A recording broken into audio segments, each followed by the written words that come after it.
Hey crafty people, it's Tasha. Welcome back to my channel. Today I'm joining some of the Pear Blossom Press design team in a collaboration with Streamside Studios.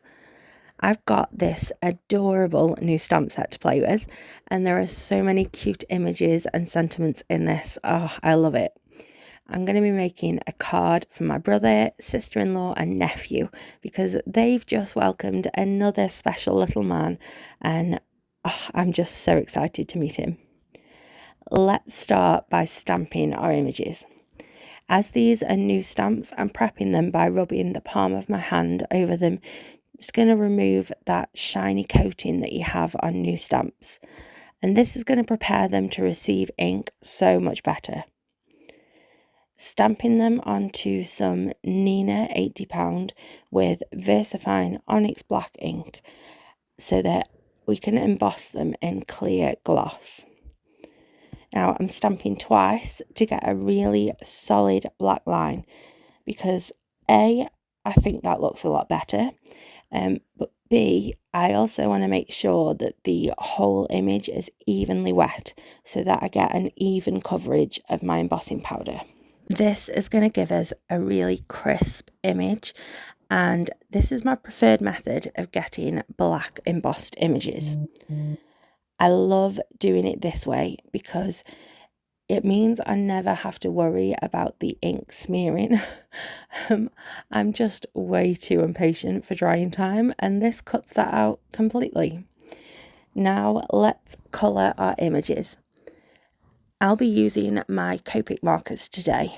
Starting with the dumpling image, I'll apply E11 as a base, followed by E35 for shadows, blending that out with E33, then doing a final coat of E11 just to smooth everything over. Moving on to the panda image, I'll add some light shadows with warm greys. I'm using W0 and W1 onto his white fur areas. Then I'm going in with some deeper shades in a cool grey for his black patches. So I'm using C9, C7, C5 and C3 for that. Lastly, I'll colour the balloon with B02, B04 and B05. And I'm just using a similar technique as I did with the dumpling before. Off screen, I've cut a circle from navy cardstock. It's about 2¼ inches in diameter, and I'm going to create depth by blending darker blue ink around the outer edges. I'm just using a domed foam tool and Dress Blues ink from Catherine Pooler, and I'm working around the circle, adding the darkest amount of colour on the very edges and letting it blend off to the original cardstock colour in the centre. I've fussy cut my images off screen because I've already got quite a few videos with fussy cutting tutorials in, so I decided to skip that. And I'm now adding some highlights with a white gel pen. I always feel like these highlights just do something magic and really pull it all together. Now let's light this up. If you've never seen me making a light up card with Pear Blossom Press before, then you just might not believe how easy it really is. I'm using a one light today, which is one single piece that houses the button, battery, LED and all the bits that go in between. So it really does not get any easier than this. I'm using the one lights from the Halo combo pack today though, because they're actually a little bit longer, and that's going to give me a bit more space between the light and the button. So I'm now planning where my images are going to go.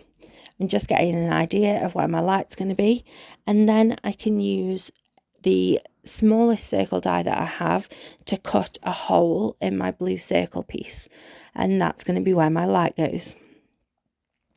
I like to put a little strong adhesive tape on the metal battery housing, and then I can secure it to the back of my circle piece, lining up the light with the hole. And now I know that that's not going to shift out of place because it's already adhered. Then I've covered the rest of the back with some World's Best foam tape. This stuff is already thick enough for the light, so there's no need to double up with it.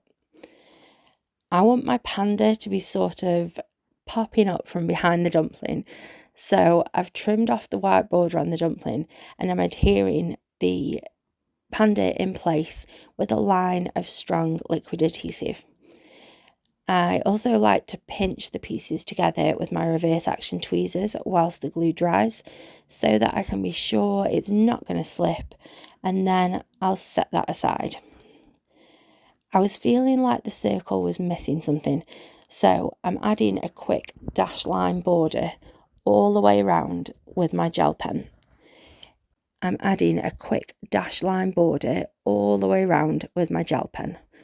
It's like a quick faux stitched border, and I'm really not being too careful at all. In fact, I kind of like that it looks a bit messy. I've added some little pieces of foam adhesive behind my balloon and I'm popping that up over the light. That's why I've only used 3 little pieces of the foam. If I put too much on there, it's going to block out too much of that light. I also added a piece of string to connect my balloon to the cute panda's paw, so it looks like he's holding the balloon. So sweet.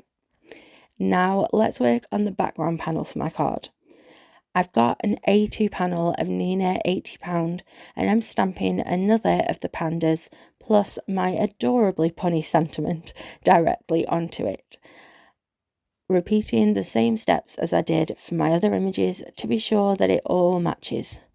Then I've coloured the panda off screen, as I just did the exact same technique as with the others with my Copic markers, but I want to show you that I love adding a shadow under my images so that he doesn't look like he's floating off into nothingness. So I'm using C00, C1 and C3 and just adding a little scribbled shadow, and it really grounds him. I trimmed down the panel to 4 by 5 1/4 inches and matted it onto an A2 panel of the same navy cardstock. So A2 size for my fellow Brits is 4 1/4 by 5 1/2 inch. Then I needed to mark where the button is, but my push stamp still eludes me in my craft room move. So I decided to repurpose that little circle that I die cut earlier. I've stuck it over the button and I'm adding some Starlight gel pen on top to make sure it's really noticeable. Then I'm adhering that whole circle piece onto the top right hand corner of my card panel.